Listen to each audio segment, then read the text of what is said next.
বিএনপির চেয়ারপারসন দেশনেত্রী বেগম খালেদা জিয়া ও বিএনপির জাতীয় স্থায়ী কমিটির সদস্য জননেতা মির্জা আব্বাসের রোগমুক্তি ও সুস্থতা কামনায় দোয়া ও মিলাদ মাহফিল অনুষ্ঠিত হয়েছে। শনিবার বিকেলে রাজধানীর মৌচাক আনারকলি মার্কেটে ঢাকা মহানগর দক্ষিণের রমনা থানা বিএনপির আয়োজনে দোয়া ও মিলাদ মাহফিলের সভাপতিত্ব করেন রমনা থানা বিএনপির সাবেক সভাপতি খন্দকার তোফাজ্জল হোসেন।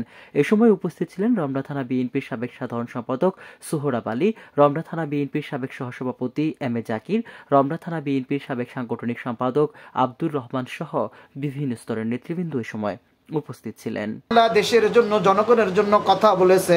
আল্লাহ পরিবারবর্গ সকলে যত দোয়া করতেছে, আল্লাহ সকলের দোয়াকে কবুল করে আল্লাহ মির্জা আব্বাস সাহেবকে সুস্থতার নিয়ামত আপনি দান করে দেন।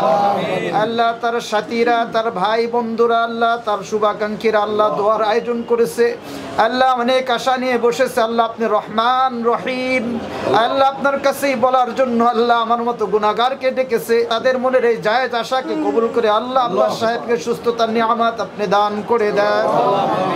বিশেষ করে আল্লাহ আব্বাস সাহেবের পরিবারের এখনো যারা দূরদেশে আছে, আল্লাহ সমস্ত প্রকার বাধা বিঘ্নকে দূর করে আল্লাহ আবার দেশের মাটিতে ফিরে এসে দেশের মানুষের খেদমত করার তৌফিক দান করে দেন। আল্লাহ এখানে যারা আছেন, আল্লাহ অনেক ভাই আমার পরিচিত, আল্লাহ অনেক নির্যাতন সহ্য করেছেন, জেল জুলুম অহেতুক মামলা মকদ্দমায় ভুগেছেন, আল্লাহ সকলকে এই সমস্ত ফিতনা থেকে চিরতরে মুক্তির ফয়সালা করে দেন। সাথী বন্ধুগণ, আমরা কিছুদিন আগে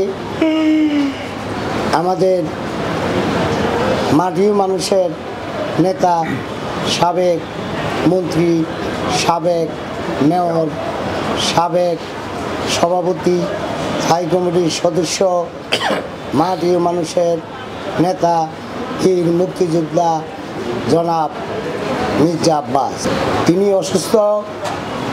ওনার একটি ছোট্ট অপারেশন আছে, আপনারা সকলেই অবগত। আমরা দোয়া করি আমাদের এই জননেতা, এই প্রাণপ্রিয় নেতা জনাব মির্জা আব্বাস অতি তাড়াতাড়ি সুস্থ হয়ে উনি আমাদের মাঝে ফিরে আসবেন। আমরা ওনার সুস্থতা কামনা করি।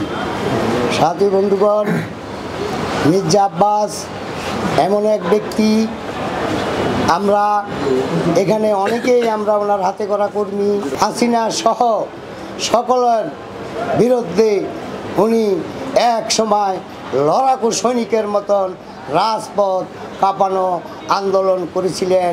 উনি যখন ঢাকা মহানগরের দায়িত্ব পেলেন মির্জা আব্বাস, তখনও রাজপথ কাঁপানো আন্দোলন করেছে। সব সময়ই মির্জা আব্বাসকে আতঙ্ক মনে করতেন। মির্জা আব্বাসের বাড়িতে হামলা করেছিল সেদিন আওয়ামী লীগের দোসররা। মির্জা আব্বাস যখনই রাজপথে নামতেন, তখনই এই স্বৈরাচার হাসিনা তখনই কেঁপে উঠতেন।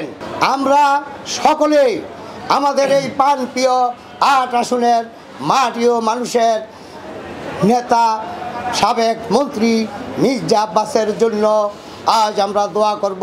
দীর্ঘ আন্দোলন সংগ্রামে যারা রাজপথে ত্যাগ স্বীকার করে আজকে রমনা থানা বিএনপিকে সুসংগঠিত করেছেন, আর তখন আমাদের নেতৃত্ব দিয়েছেন আমাদের সাবেক সভাপতি, আজকের এই অনুষ্ঠানের সম্মানিত সভাপতি জনাব খন্দকার তোফাজ্জল ভাই, আমাদের রাজনৈতিক অভিভাবক, মাটিও মানুষের নেতা, সাবেক মন্ত্রী, সাবেক মেয়র,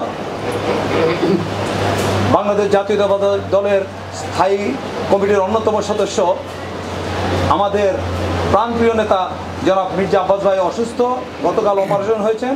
ওনার আশু রোগ মুক্তি কামনা এবং সুস্থতা কামনা করে এবং দেশনেত্রী বেগম খালেদা জিয়ার সুস্থতা কামনা করে আজকের এই দোয়া ও মাহফিলের অনুষ্ঠান।